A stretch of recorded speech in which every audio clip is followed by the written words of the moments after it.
Hello, I am the Miami Autism Dad, Victor Antunes, the Inclusive My Realtor, and this is the Autism Podcast at Miami's Community Newspapers. Today, I'm with the Down Syndrome Association of Miami. I've got Alex Argote, who's the president, and Mr. Nick Gutierrez, who is the director. Alex, tell me a little bit about yourself and your connection to the... Well, Victor, thank you for having us. So yes, I've been serving as the president for the Down Syndrome Association of Miami since 2020. We are an organization that basically supports the Down syndrome community in Miami-Dade County. We have programs from sports, swimming, soccer. We're trying to get a futsal program going, which is kind of like indoor soccer. Mm-hmm. We have dances, social events, mingle and learns for parents, just a plethora of events that, support the Down syndrome community, get them involved. And, and we also just raise awareness for Down syndrome. That's basically our mission is to raise awareness. And why did you come involved with DSOM? So lucky enough to have Nick here with me. Nick is the one that invited me onto the board. My son, he is 16 years old now. He's in high school. And so I've been going to the walks and having some loose participation with the Down Syndrome Association of Miami for years. And then one day at one of the soccer clinics, Nick invites me over. And I've always had this interest to be more involved. And that was just the avenue that God put in front of me to participate more. Oh, you're doing a great job. Thank you. And Nick, you're one of the founders? I was one of the founders, yes. I mean, you look back and you can see the hand of divine providence guiding this whole process. So a few of us that knew each other, we weren't great friends, but we knew each other from elementary school and high school, just, coincidentally, in quotes, had kids with Down syndrome all within like 6 months of each other. And so, this is a much smaller community than the autism community. It's 1 out of every 750 live births in the United States results in a Down syndrome person being born. And it's not hereditary. When either the on the father's side or on the mother's side, the cells are splitting to then join into the new cell. On the 21st pair, they don't cleanly divide, and a third chromosome is dragged into the 21st pair. So instead of 23 pairs, you have 23 pairs, but the 21st has 3. And it's a smaller chromosome, so it doesn't like miscarry the kid, but it's enough to throw things off. It results in Down syndrome. There's a wide range. There's even different kinds. There's mosaic, where you don't have it in every cell.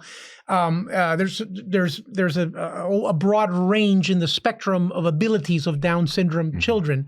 Some become legislators, become lawyers, go to college. Yes. Others don't.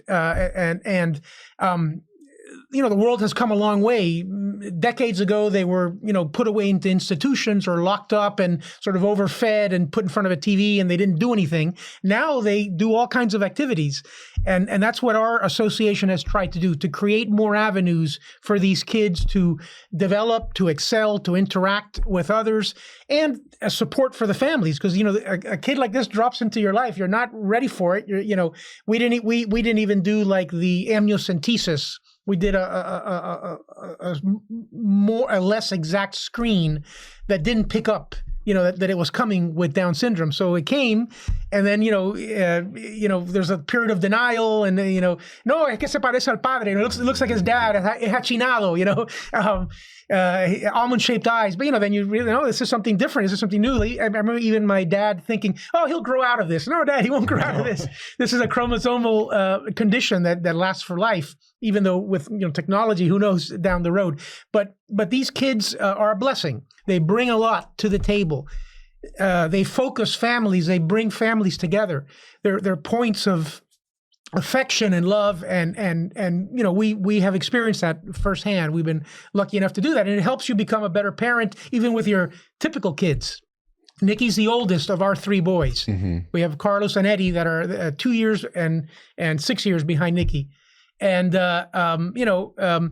it's important if you can to give them siblings, and it's not only good for them, it's also good for the siblings, and it's good for us because when we're too old to take care of them, hopefully the siblings will step in, and they've been sort of trained for that transition.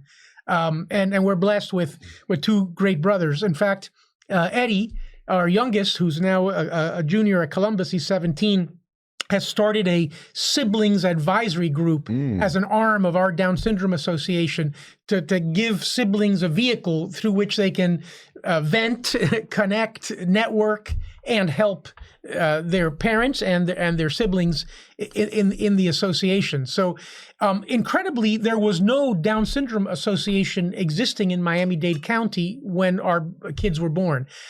So we formed one, and we started, we formed a corporation, a Florida not-for-profit corporation. We got 501c3 status from the IRS. So we could, people could deduct their donations to us from their income on their tax returns, and we just started little by little growing it.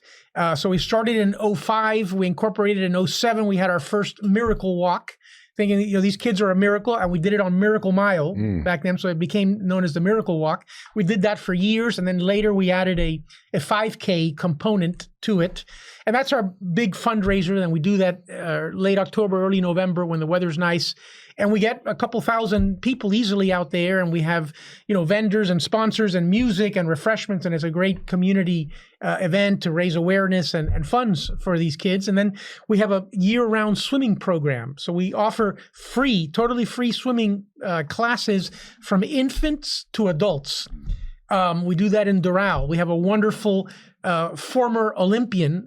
He competed for the Venezuelan national team in Munich in the 1972 infamous Olympics, where the Israeli athletes were murdered. He competed as an 18-year-old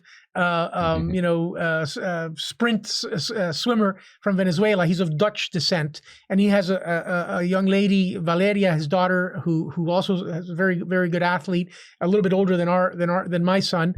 And he runs this tremendous program with volunteers and with paid staff every Saturday morning in Doral. We have another uncle of a Down syndrome girl, Antonio Paz, who runs a soccer clinic for us. AKA Motor. Motor, yeah, Motor, because he's a motor energy. He's always going. So he does a soccer clinic several weekends in the fall and the spring at Pinecrest Community Center, and the kids love it. They get medals and they participate, again, all ages, and they compete, but they also have fun and they learn skills. We've developed a futsal program. Also, we have Charles Rigo, another wonderful dad. No Down syndrome kids of his own, but he's friends with a lot of families that have Down syndrome kids, and he's helped us with the futsal program here nearby. The family that helps us with the Halley family. The Halley family has donated their friends and family gym and basketball court for our use for futsal and even for parties there. So it's a wonderful. People have come out of the woodwork. God puts angels in our path, and they help us, and they've helped us along the way. So we have taken some of our kids, including my son Nicky, to Portugal. He went to Albufeira in 2022, and he competed. What is Albufeira? Albufeira is a city in southern Portugal, where he competed in the Down Syndrome International Games in swimming. He at one point he had like the 5th highest time among Down syndrome adults in the 50-meter freestyle. So he competed there in Albufeira in Portugal in 2022, and then in 2024 we played futsal in an international Down syndrome competition in Gormanston, right outside of Dublin in Ireland. And then last summer, we went to Ferrara in north central Italy and competed in another futsal international competition in this medieval city, beautiful place. That was with Charles Rigo, that took our team there. So we've been very blessed to expand, the avenues for these kids. There's the University of Miami does a jam session, so they have free music therapy sessions almost a year round with a couple breaks, and so a bunch of our kids are involved in that. The Down Syndrome Association pays a dance studio in Doral, close to where we do the swimming. So every Saturday, year round, there is there's 3 age groups of kids that do all kinds of dance, from Latin dance to modern dance, and then they perform it in a recital at the Dennis Moss Center in Cutler Bay every summer. So my son was like, oh, dance, oh, whatever, swimming, but now he loves to dance. He will not miss a dance or anything. We also participate, some of us, in the Miracle League, which is a wonderful baseball league that has a little park at Miami, and they have fall and spring baseball games. Sometimes we go play at Marlins Stadium or at Kane Stadium. So the kids have a lot of exposure, and last night we had our board meeting by Zoom. And Nikki will come because he hears me talking, and he knows Alex's voice, and he wants to say hello. He wants to say hello to all the parents. So he shoves himself into the screen and starts, hey, how are you? Say hello to everybody. I don't know where he gets that sociableness from. Maybe from his dad. But we call him the mayor when we go to St. Augustine Catholic Church. We usually go to the 5 p.m. mass. He goes around and says hello to all his group of fans that greet him there and celebrate him every Sunday, and it's a great blessing. So again, we've made some very good friends. I would say lifelong friendships among the board and members of our group, and we've helped these kids, and we've helped other kids, and I'm sure God had a plan to put us in place to do that. So what else can you aspire to? You're helping your kid, you're helping other families, you're enjoying yourself. We get along, so we have social events during the year. This weekend we have a pickleball tournament and then a zoo visit, which the zoo we've done for years. The pickleball is a new one. We're constantly trying to get new board members onto our board to sort of get fresh blood and younger energy and more tech savvy and social media skills than some of us older guys have, or girls. So that's been part of the challenge, and we will continue to do it, and hopefully keep conducting ourselves in a way that inspires confidence and brings other people to our ranks, so their kids, new generations of kids like this can be helped. There's a great group called Casa Familia that we've worked with. They're having their grand opening tomorrow. That's right. Our former president, Lily Roselle, is one of the board members there, and we very much support the things that they do. The No Limits Cafe is also, some of our folks are involved with that too. Marta Noah, Kia from Great Heights Academy. We have some of our events there. They're raising money for us this weekend, giving us a percentage of the profits of their sales over part of the day on Saturday. Saturday is World Down Syndrome Day, so it's March 21, third month 21 day, which coincides with the trisomy 21, which is the technical definition of Down syndrome. So 3 chromosome on the 21st pair. So trisomy 21. So March 21 is, I think the United Nations declared it World Down Syndrome Day. And we even have Clear Channel, one of our sponsor supporters that runs free public service ads for us on billboards for our walk in October, November, and then for the World Down Syndrome Day in March, and even advertising our pickleball tournament. So, the community has been very supportive. Mostech, Ryder, companies have helped us year after year, and we appreciate that. And smaller mom and pop businesses, and foundations and family foundations have come out and supported us and helped us, do our mission. And I think we're only getting started. Hopefully, we will be doing this for a long time. And when other young couples have a kid like this born, a lot of times, it's a little bit traumatic. You don't know where to go. You don't know what to expect. We have the geneticists that attended, or a couple of different geneticists that have attended some of our kids will sometimes refer young couples to us and we will help counsel them, look, this is our kid. This is what he looks like now. Your kid will look like this someday. He'll be competing in sports internationally. He'll have a girlfriend. He'll be, going to music class. So it gives them some hope. It gives them some direction that their kids, are going to make it, and that this is something that is very daunting at first, but it's doable. And you grow as a person, as a parent, in this role, and hopefully, you help not only your own family but other families that might be similarly situated. All right. A lot to unpack there. Yeah. Okay. Let me ask you a question. So you're talking about 1 in 750 kids are born with Down syndrome. Right. Now, the numbers with autism are exploding. Right. Is the number with Down syndrome holding steady, or is that growing? I think I will tell you with modern day screenings, it is a thing that, parents are choosing to not go through. So, they wear on their sleeves, or autism, you don't know till later on. So I think that has something to do with it, with the numbers, but I do believe the numbers are holding steady. Sadly, Victor, the abortion rates for Down syndrome pregnancies are very high.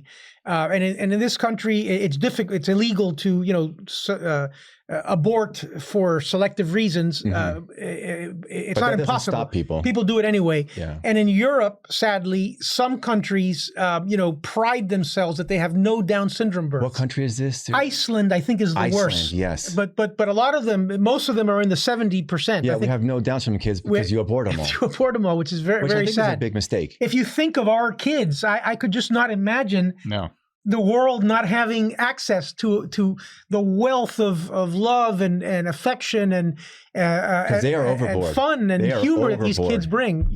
I've also they put things in perspective. Being around, doing this podcast, I'm more involved in the disability community, and I could just be like I'm biased, but it seems to me like kids nowadays with Down syndrome are just doing better. Would you say that that's like healthier? Sure. There are a lot more programs and support resources than ever before. Right. So that has a lot to do with it. These kids are starting therapies way early. My son was in therapy 3 months old, and he has his same speech therapist and occupational therapist since he was 3 months old. His physical therapist has been his for many years as well. So, he's had the support, we have the resources to provide the support, but let's say we didn't, there's a lot more support out there than ever before. And DSOM is one of those things that we try to be or join in that support for the community as well.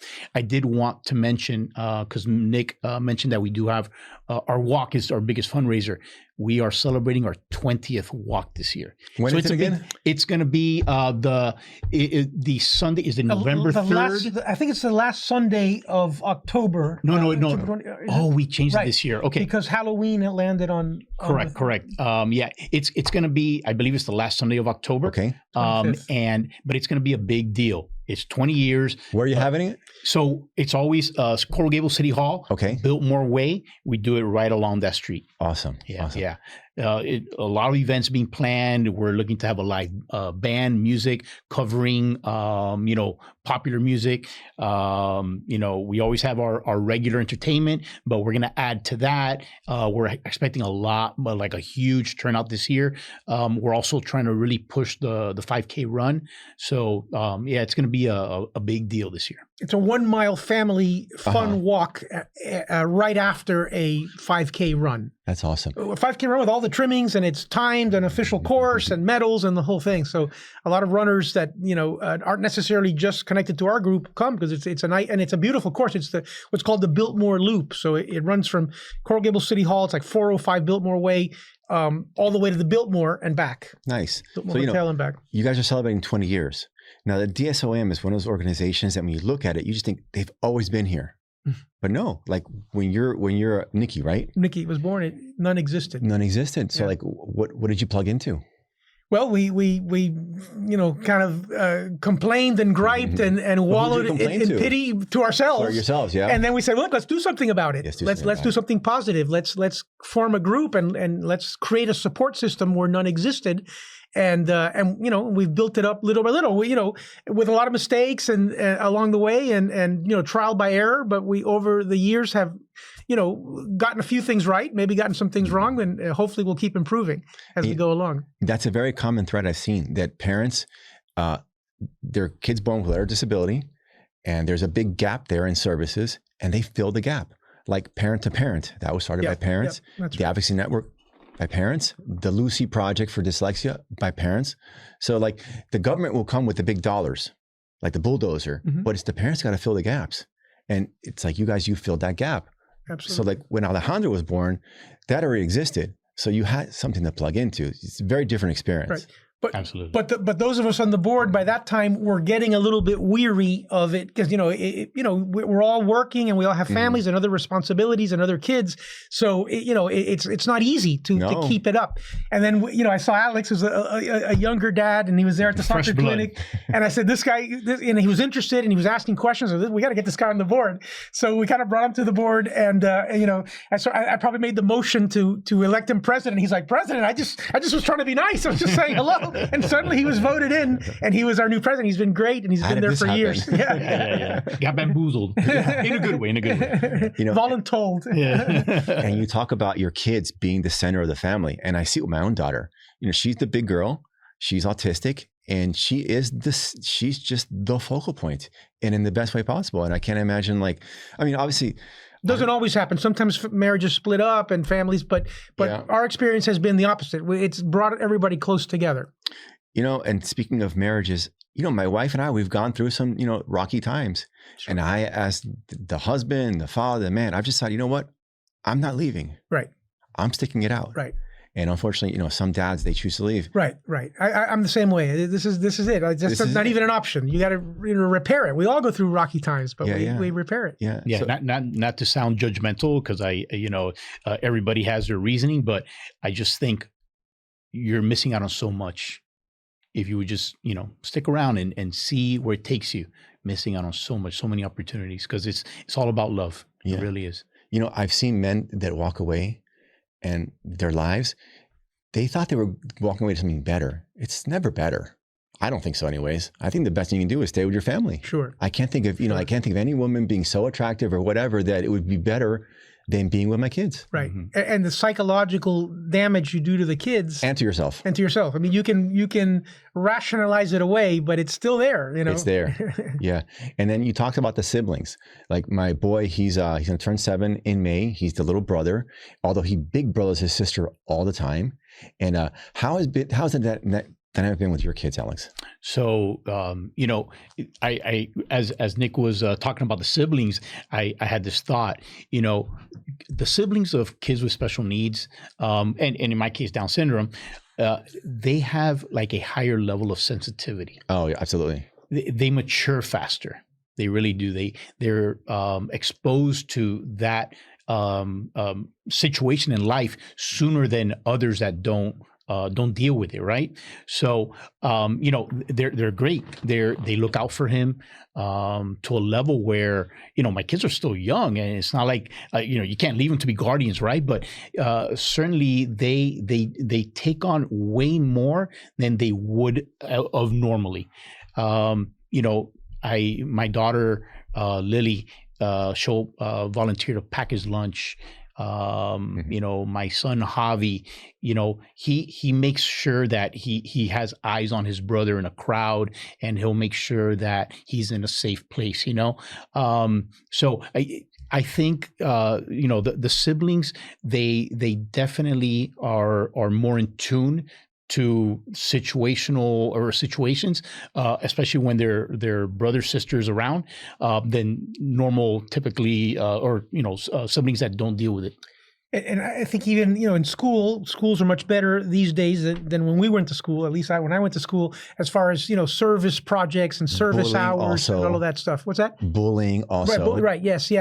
Right. They're more sensitive to that. But I mean, so our kids that are siblings of the Down syndrome boy or girl have a ready-made service project. They have an association they can tap into. They have kids. They have friends of their brothers and sisters, and a lot of them, form events, create events, come up with creative ways to help the community and to grow and to expose their colleagues at school to this reality, that, not everybody in our community is the same. Some people are different, but you have to get along with everyone. Mm-hmm. And even my wife, who's an elementary school teacher, now at Pinecrest Elementary, she has special needs kids in her class. And unfortunately, in the public school system, sometimes special needs kids fall through the cracks, and there might even be swept under the rug, or people kind of look the other way because it's a hassle. It's hard.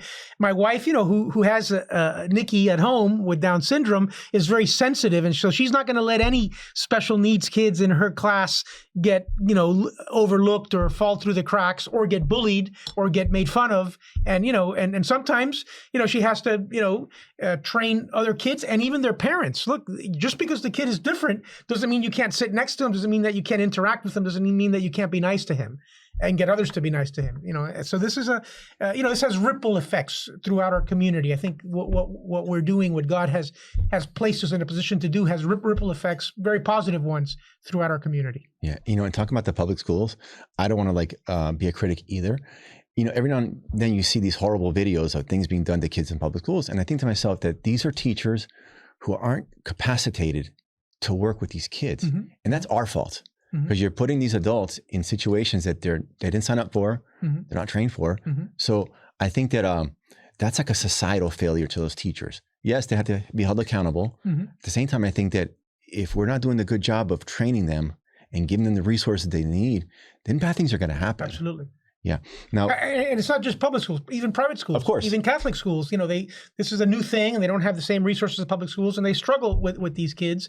And Nikki was the first Down syndrome kid in the Archdiocese of Miami to graduate from a Catholic parochial school.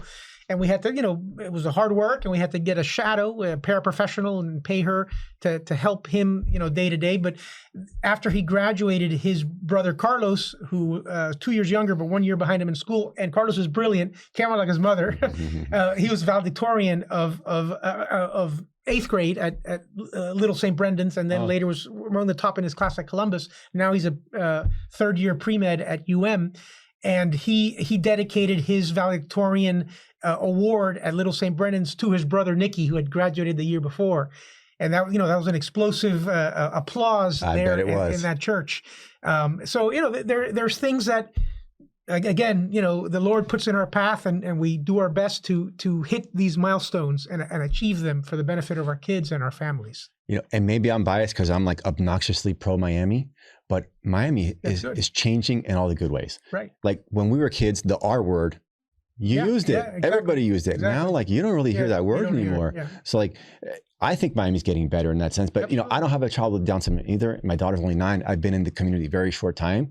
How have you seen that evolve, Nick? No, I think the community has evolved.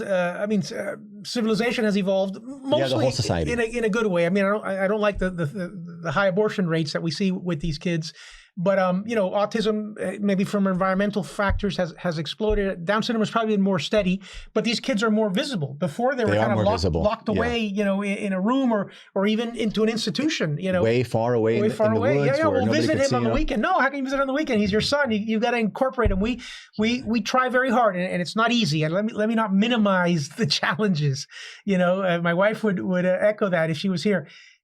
It's not easy, but we have Nicky run along at the same pace as his brothers. He's not going to do everything the same, but he's going to be exposed to everything, and he's going to go to everything, and he's going to go on vacations. He's going to go to mass. He's going to go to restaurants. He's going to go to events. And with under our discipline and keeping him on the right track. But you've got to, the family is the family, and every part of it is the same. Yes, they're not equal. They'll be treated differently in different aspects, but they all run together. It's funny or interesting you say about equal, because I've had people on the podcast with all the right intentions try to downplay the disabilities that our kids have. Like they're all the same, we're all equal. No. These kids, like your kids, my daughter, they need a higher level of support. Right. And people will do it with really good intentions, but they're not equal. Mm-hmm. And some kids, like I had these 2 autistic girls on the show, and they're, high functioning cognitively. But one girl, she says, I don't like high functioning because that doesn't talk about support needs. Like she's blind in one eye and deaf in one ear. So she's like, I need help to walk to the front door.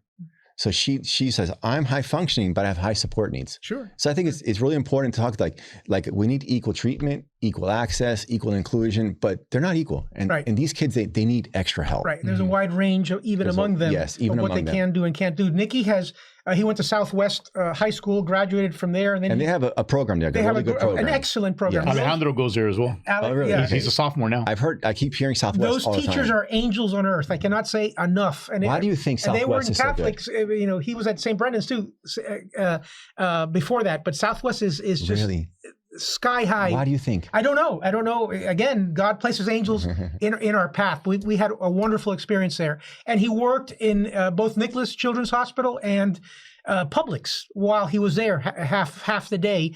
And now he's at the WOW Center, which is an excellent program near Casa Familia. Right, near Casa Familia, and he's taken culinary classes. He's taken two culinary classes. So, you know, he's learning to cook. Not that he's cooked anything at home yet, but hopefully he will soon.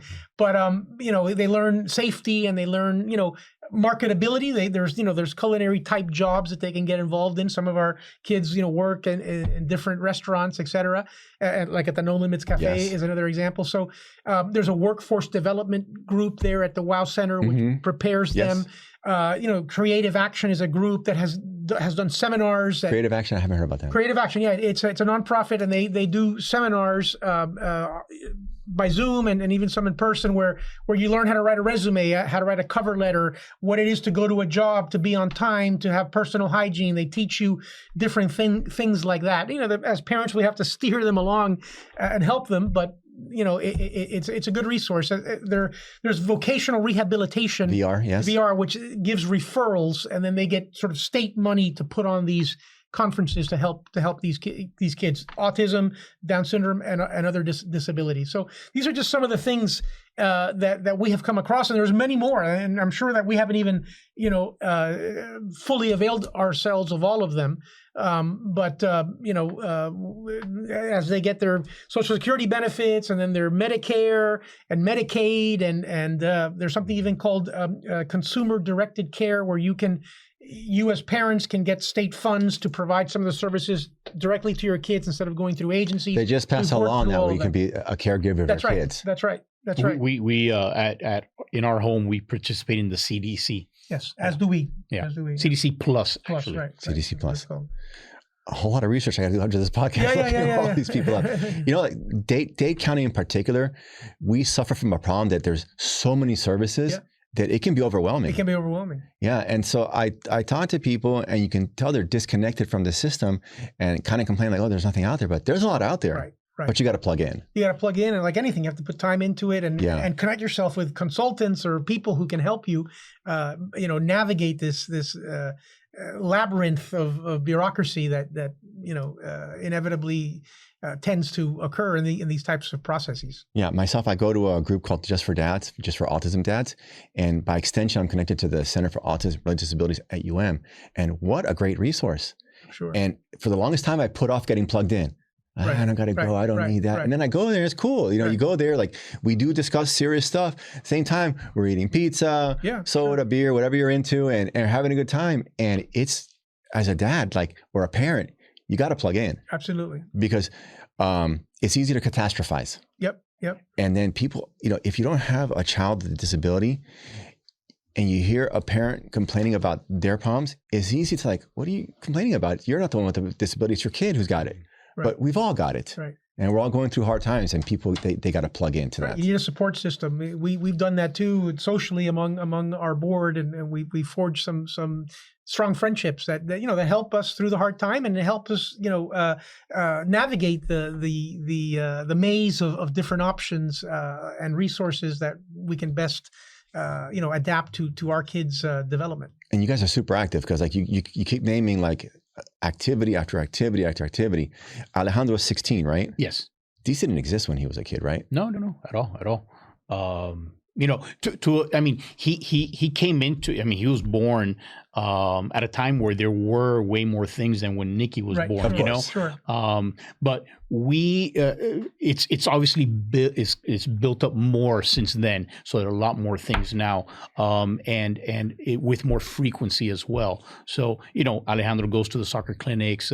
We don't participate in the swimming only because there's only so many things you can do. And I got the other ones and all that on Saturday mornings. But, you know, I'm trying to get him into the futsal thing, you know, the dances and that sort of thing. So that's how he's involved with DSOM.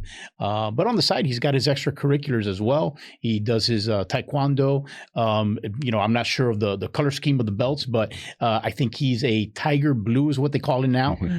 So he's, you know, he's advancing and he loves it. And just getting him involved in that activity has, I've seen how he's flourished in many things like his balance.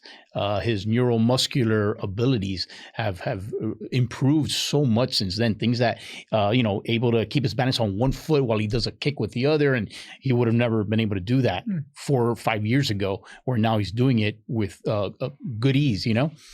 We involved Nikki in physical therapy, occupational therapy, speech therapy, what are the social therapy, music therapy, whatever we could come up with. And even back then, there were some sort of like off the wall things. There was like, you know, you put them on a moving table in a dark room with colored lights and well, who could do that? You know, to increase their neural exposure. And we would drive up Spider-Man coming to out of Central that. Florida to meet with some guy who was like a sort of a more holistic approach, and he would create exercises for them to do. And we're not sure what exactly worked and what didn't, but overall, we tried our best, sometimes even beyond our capacity economically, to give him as much as we could. And you know, at the end, we're thankful to the Lord that you know he's done pretty well. He still, you know, does a lot of things like any mischievous kid, and you got to stay on him. He loves the phone, so he likes to call. He has a list of dozens of people that he will call every single day. Wow. Sometimes at inappropriate hours, so we have to. But you know what? You know what? You laugh it off. Where with the others, you might get upset and raise your voice, but with them, you raise your voice, but not really. No. And inside, you're just cracking up. Really. Now you're happy somebody thought about you too. Yeah. So Alex, you're the president, so people have probably come to you a lot. When a parent comes to you, and let's say the kid's not born yet, but the diagnosis and they're going to go through with the pregnancy, like what do you advise them? What I tell them is, you know, just let the information come in. You know, I give them resources. You know, I give them our website. This is how you connect with us. You know, we have parent to parent. You got to get in touch with them and see what you know, what resources are available for, you know, the newborns, infants, all that, right? But the most important thing is I tell them, you got to stop. You're going to learn through these kids. You stop and smell the roses. It's going to slow you down. It's going to slow you down. These kids are going to they're going to reach their milestones. They're just going to get there later. And you want to prepare the parents for this, because, you know, you don't want them to have this feeling that, oh, but they have to stand up. They have to sit up. You know, they'll get there. They'll get there just with timing. Okay. It's going to take some time. That, you know, that's the most important thing. Is just realize that these kids, sky's the limit, and they could achieve many things, but you just got to be patient. And like I said earlier, I see these kids with Down syndrome, having much better outcomes now than when we were kids. Right. I think, anyways. I mean, maybe a typical kid will walk at a year. Our kids may have taken 2 years to start walking, but then, you know, then they started walking and running and, you know, doing everything. Then they start running away. Right. Like, oh my talking goodness, may have taken a little longer, before. but, you know, it works at different levels. But they hit their milestones at different times. Let me tell you. And once they get running. Yeah. Yes. We went to you know, one of these pig roasts the other day. You know, all the schools have their pig roast, right? And we get there. And, you know, my other two are just kind of walking by our side and walking in like normal people. And there goes Alejandro taking off. We're like, oh, and the whole time I'm like behind him, like I can't really enjoy. You can't. He's 16. I can't enjoy it. There's no. I'm just there like, where's Alejandro? Just keeping an eye, and he's so rambunctious and so full of energy. So yeah, once they get there, they get there.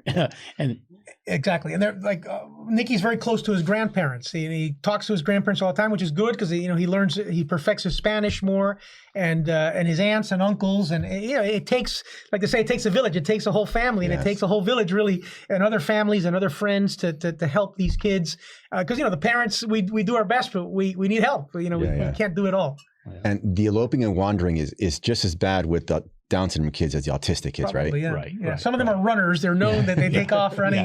No, absolutely. And sometimes they grow out of it. Not always, but sometimes they Alejandro's still doing it. Yeah. Like my daughter, she's not a runner, but she's a wanderer. Let go of her hand, she'll just like a little butterfly, all quiet, and she'll just take off. Now, a serious question with the swimming.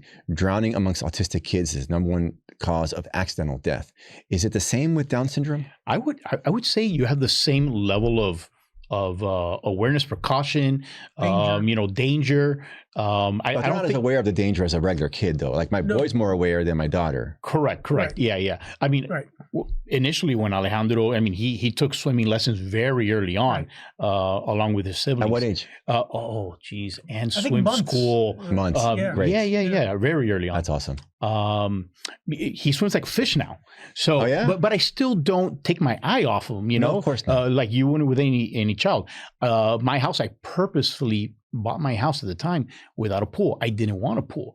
I looked for a house that didn't have a pool because I just didn't want that worry. And at that time, he wasn't swimming the way he's swimming now.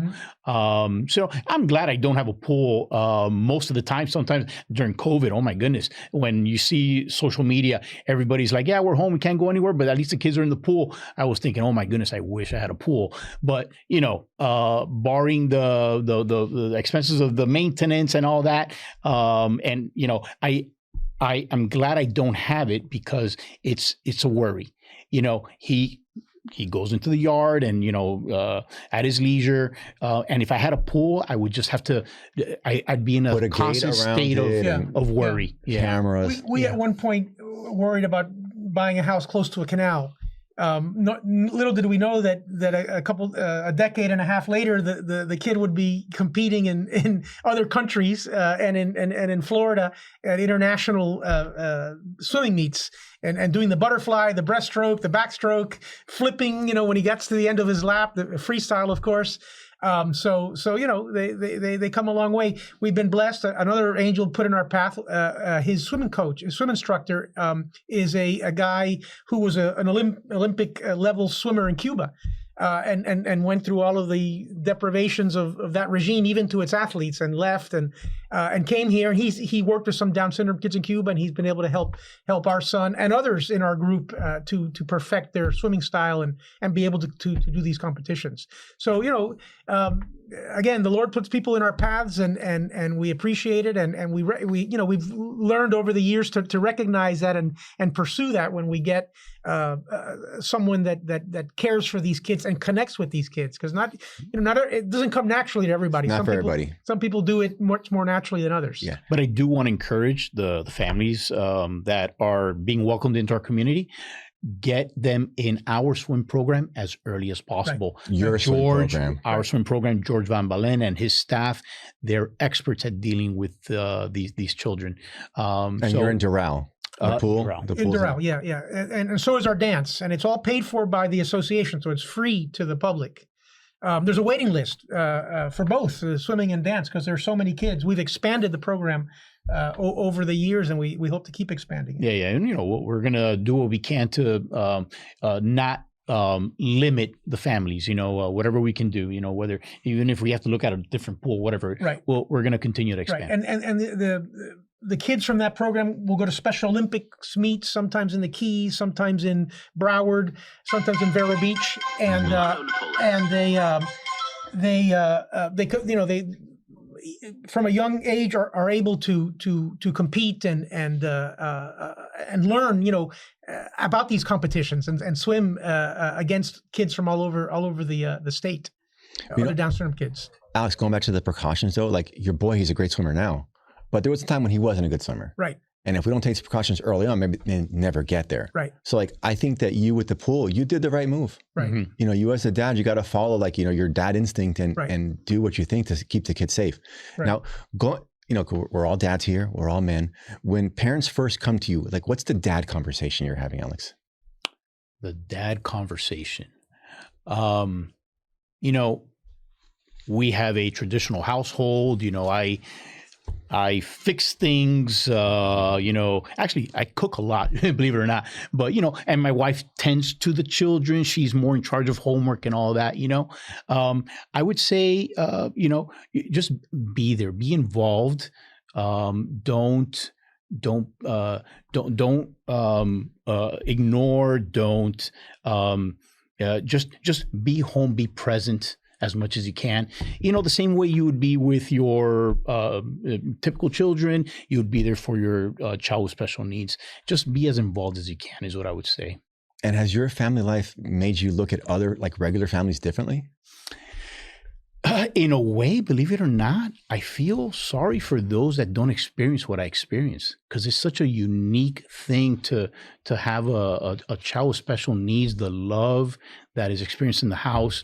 And, you know, everyone experiences love in their unique way. All the families, their dynamic is unique. But, you know, I do think having a child with special needs, but especially Down syndrome, it's a different level of love and happiness. You know, we're laughing at a lot of things. Just you know, Alejandro's just he's a comedian with his facial expressions, the things he does. You know, one of his favorite words to say is "Papa Dios." You know, we go to church every Sunday, and he will put on his bathrobe, kind of like imitating the vestments of a priest. Wow. And he'll go around and he'll bless everyone's forehead and at home, and he'll grab a bowl and he'll just kind of mimic, you know, giving the host, and wow. you know, and we're laughing at this, and it's such a joy to experience that on Saturday or Sunday morning, you know, and it's authentic. It's authentic. Yeah.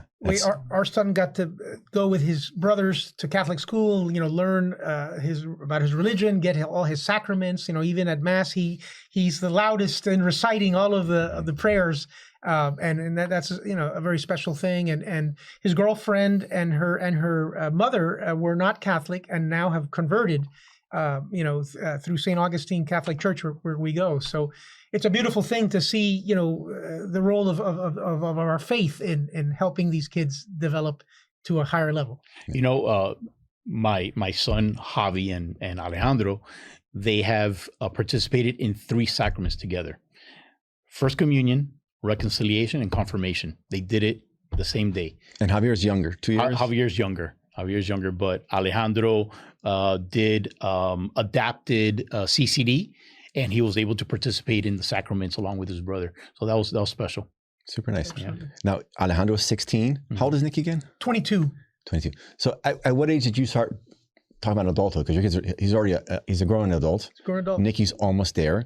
At what age did you start thinking about adulthood? Well, I guess, you know, when they were in high school, you know, when they were 15, 16, 17. Yeah. So, you know, at 18, Nicky votes. He's registered to vote. Yeah.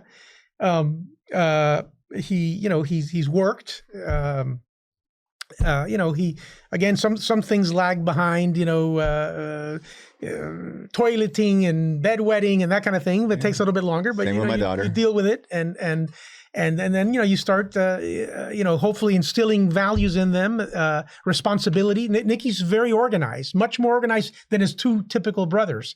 He'll never leave dirty clothes on the floor. He'll, you know, sometimes too much. He'll turn off lights, but he's very, maybe a little bit obsessive, but he's very neat, very orderly, very, you know, very organized. They are creatures of habit. Yes, and I'll tell you this. I could be dead tired. And, you know, every now and then you think to yourself, let the kids skip brushing their teeth today. Just go to bed. Right. He won't let me. Yeah, He'll come up to me. Right. And it's like, no, go. Right. Yeah. Several times before I'm like, okay, fine, let's just go. Routine is very big. Routine, yeah. They are, yeah. They are big on routine. You know, when I think of my own family, the best stories come out of my daughter's diagnosis. Yeah. You know, whether it's her behavior or our reaction towards her or her little brother, and it's really enriched the family. Right. And then you know, thinking of myself, it's connected me to a community that I never would have been connected to. Right. and just very different people. Right. And it's like we're all here having a good time and rejoicing. And I think that people that choose not to go through with, let's say, they miss out on a lot.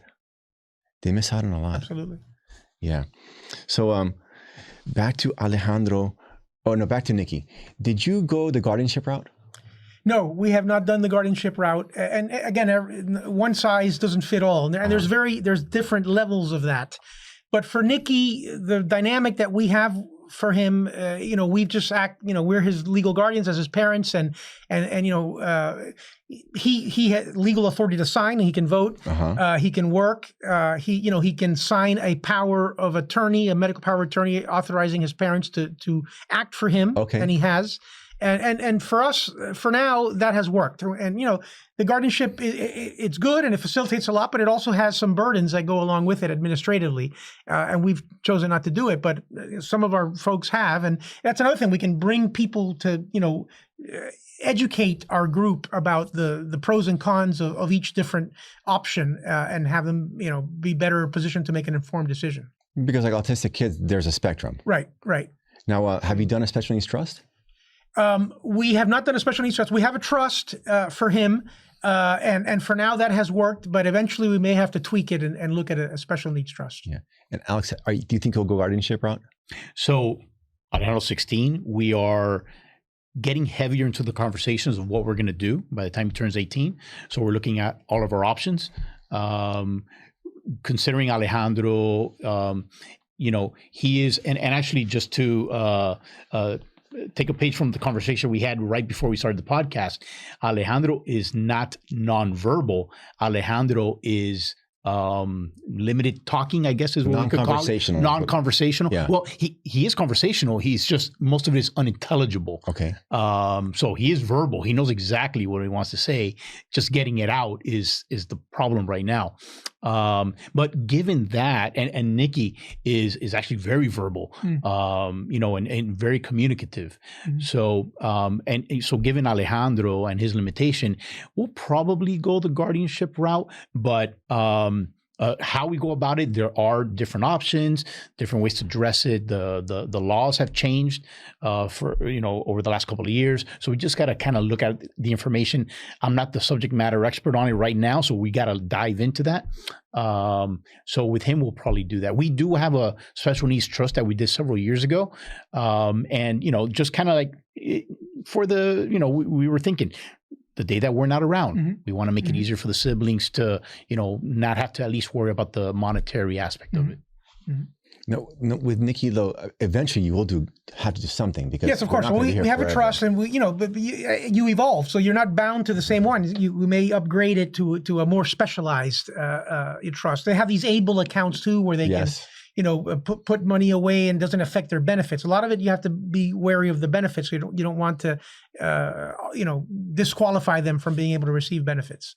And you have the benefit of being an attorney, so you can be your own attorney. Yes, of course. But you can't be your own attorney. Right. No. So what do you recommend to people? See what the community has to say. Seek references. Yes, that's right. There's specialized attorneys in this. And ask your brothers. Yes, that's Absolutely. Right. That's right. Absolutely. That's super awesome. Now, my thing with the adults is I'm thinking about work and with housing. Mm-hmm. Have you consider Casa Familia, things like, you're still pretty young. Right. So you're not there. Right. Have you thought about what to do with the home and all that? We've thought of it, and, for as long as we are around, he'll be with us, and hopefully, once we're gone, his siblings will be there for him. So, we sort of err on the side of having him at home with the family. Now, not everybody can do that. And at some point, we may have to look at some sort of assisted community. But for now, we're that's far off into the future if it has to occur at all. My boy, he's going to be turning 7 in May. And I have very light conversations with him about his older sister. You're always going to be there for her, take care of her. I don't burden him because he's still too little. Mm-hmm. But your boy, Alejandro's 16. Mm-hmm. His little brother's 14. 14, and my daughter's 11. Are you having these conversations with them? We've been having these conversations. Since forever. Lightheartedly, since forever. You introduce the idea of Down syndrome through books and through just examples. So as far as they can remember, there wasn't one shock and awe day conversation that we had with them. By the way, your brother has this. It's just been drop by drop introduced, and they just can't remember not understanding it. They've grown up understanding it in a way. Yeah. Yeah. You know, I don't think my boy knows that his sister's got autism per se. Right. But he does know that she's different. Right. Like one day I was telling him, the other day your sister said this, and he says to me, but Chloe doesn't talk. So he knows. And I think he was like 5 years old at the time. So it's been a while, but he knows. Right. I don't think he knows the autism word. Yeah. But he knows something. I don't think Nicky, will say I have Down syndrome, but if you tell him, someone has Down syndrome like you, he'll understand it. He doesn't really verbalize it, but he understands it. There was one time we talk about we don't talk when we went to my dad's grave, and I said to Nicky, this was your grandfather. He loved you. He knew you when you were very young. I don't know if you remember him, but we asked him to take care of you, and Nicky looks at me, he goes, Papa, he doesn't talk. That's great. So, it was sad, but it was funny at the same time. It's funny. Yeah.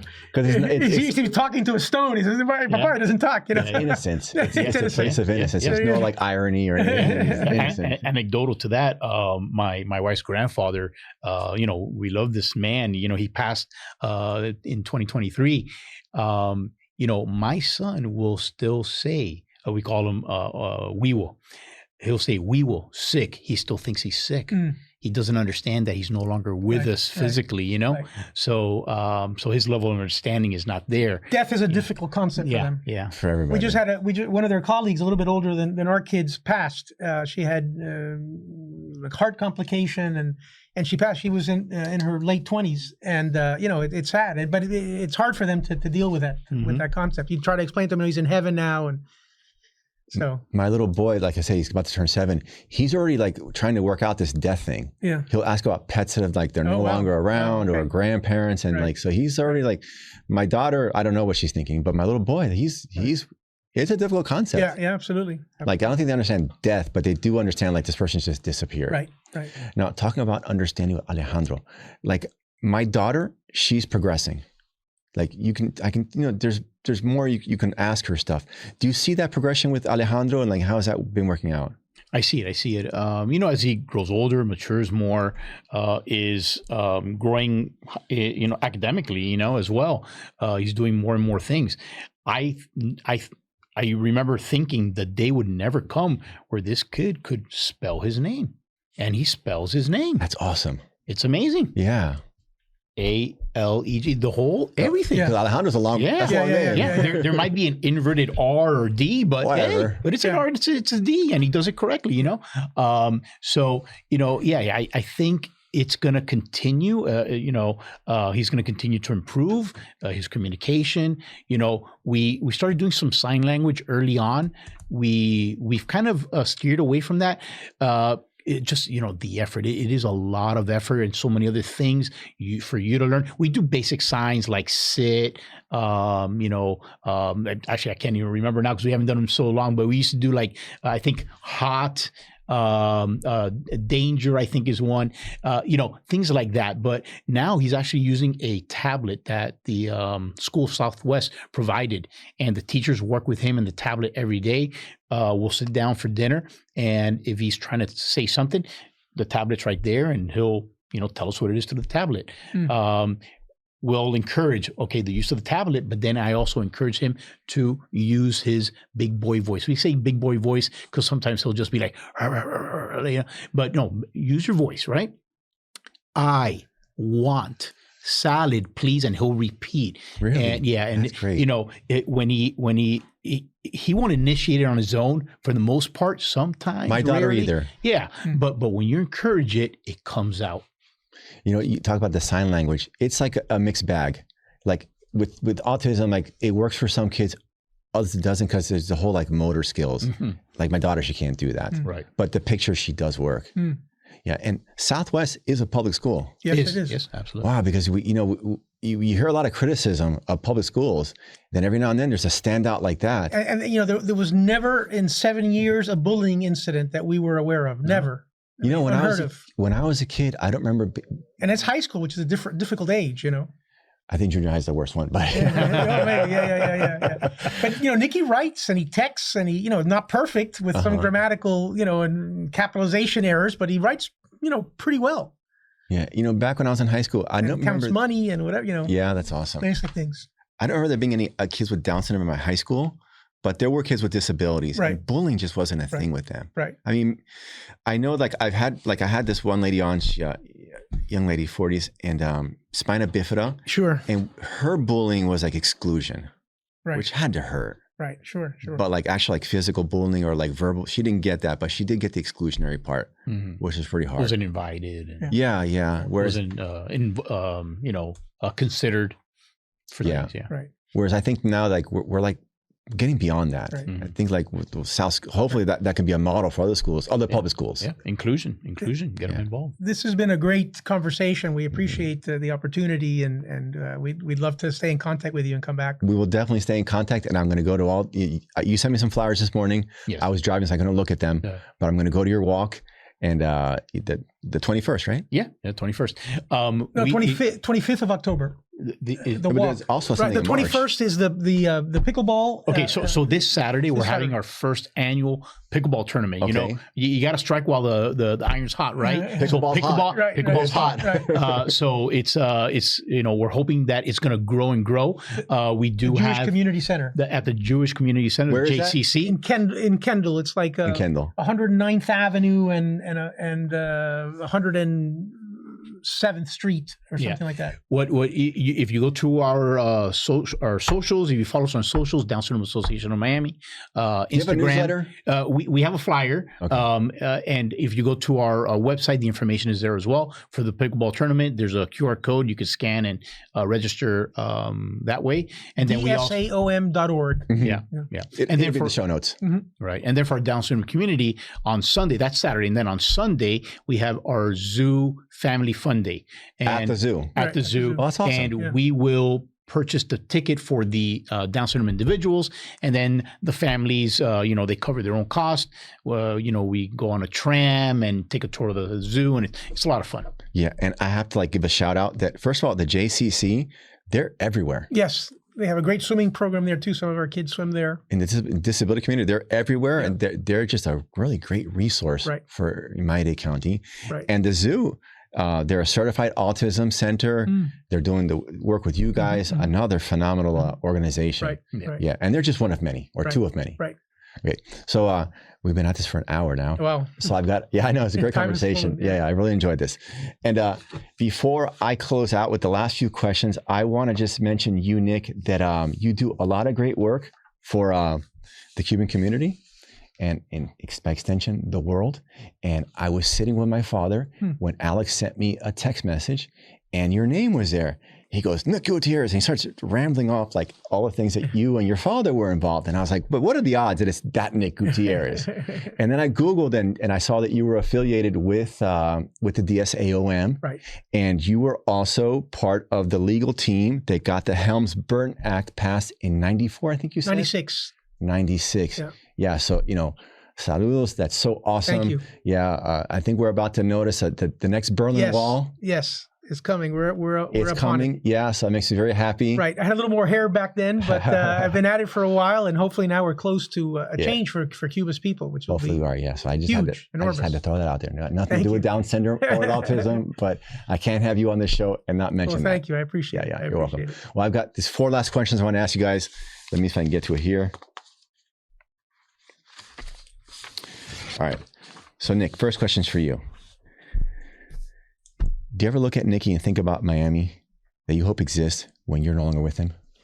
Yeah, I mean, it's hard to conceive, we're no longer with him, but that'll happen. And they tend to live a little bit less than the full average adult lifespan, but that is that changing? I think it's changing. Maybe it was in the 50s. Now maybe it's the 60s, and who knows? Each kid is different.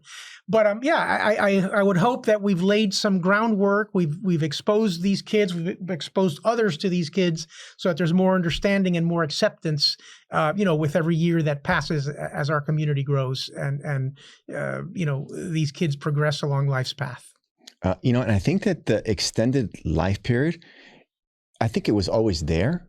we just weren't like taking care of our kids. Exactly. And feeding them right and exercising them correctly and all of those things. I remember being in school, and in the mornings we would have like Frosted Flakes. Then you go to school and you're nodding off the whole time. Nobody knew back then.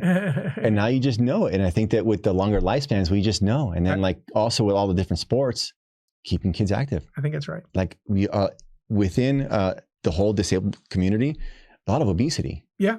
But I've seen kids with Down syndromes that they go to the gym and they got like six packs. Yeah. Some of them are bodybuilders. Yeah. I saw one kid. Those kids in our group. He was a big kid. And they got him a personal trainer, and he knocked it out. Right. Yeah. Next question is for you, Alex. All right, Alex. What is one assumption about Down syndrome you still wish people would stop making? Stop assuming that they can't. Give them the opportunity. That's the biggest thing. Sky's the limit. Afford them the opportunity. Let them prove themselves. They might not be able to, do it the same way at the same level, but they could do many things. My son has surprised me so many times, and he continues to surprise me every day. So just stop assuming. Afford them the opportunity to surprise you. Yeah. Whether it's kids with disability or regular kids, we're not all going to be Michael Jordan. Right. But you don't know who's going to be Michael Jordan. Right. So yeah, we shouldn't limit them. Absolutely right. Yeah. Yeah. Let their own natural abilities come out, but don't put your limitations on that kid. Yeah. So important. So important. Nick, what truth about fatherhood did you only understand because of your son? Well, I think with a Down syndrome kid, you never stop being an active father. With a typical kid, as they get older and they get more mature, you have to sort of loosen the tie or the bond or the supervision somewhat and let them come into their own as an adult. With these kids, they're obviously they mature and they become adults too, but they stay youthful, they stay young, they stay kids forever. So you have to, keep your early fatherhood mode on for longer. And I think it helps you even to be a better father to the typical kids, because it gives you perspective. Sometimes they ground us. Sometimes they, Nikki, my wife and I will both be in bed and we'll both be on our phones, and he'll come in, he'll get in the middle of us, and then he'll make us both put our phones down and take our glasses off, because he sees the glasses. So so he wants us to talk to each other and to him. Yeah, so you appreciate that. So little things like that come up day to day. And only an innocent person could do that, because your regular kids did kind of weird. Right. But Nikki does it. Yeah. And it's just normal. Yeah. The regular kids, Dad, Mom, I'm not going to get in the bed with you. First of all, I'm too big, but Nikki is never too big for that. Yeah, that's great. That's great. Alex, last question's for you. So, Alex, what do you believe these young adults are capable of that society still does not fully expect from them? What are they capable of? Again, I think they're capable of so many things. There's a young lady from Spain that is practicing law. I saw a young man at a good level. Every day. Every semester, there are kids throughout this nation and probably throughout the world too, graduating college. Right. Some of them drive also. Some of them drive, it's, they could do so many things. It's just affording them the opportunity. Don't put the glass ceiling. You got to break it. Let these kids flourish. Yeah. Absolutely. And I think that the more resources we give these kids, the more they flourish, that investment comes back. Absolutely. The return is the ROI is good. It's positive. It's positive. Yep. I don't know if it's X10, whatever, but there is a positive ROI to this. Agreed. Yeah. Well, this has been a phenomenal conversation. You guys are a lot of fun. It's been great. Yeah. Thank you, Victor. Thanks for coming back, man. Yep. Absolutely. So let's turn to the camera and we'll sign off. All right. This has been the Autism Podcast with Alex Argote and Nick. Thank you for joining us, and we'll see you again next time.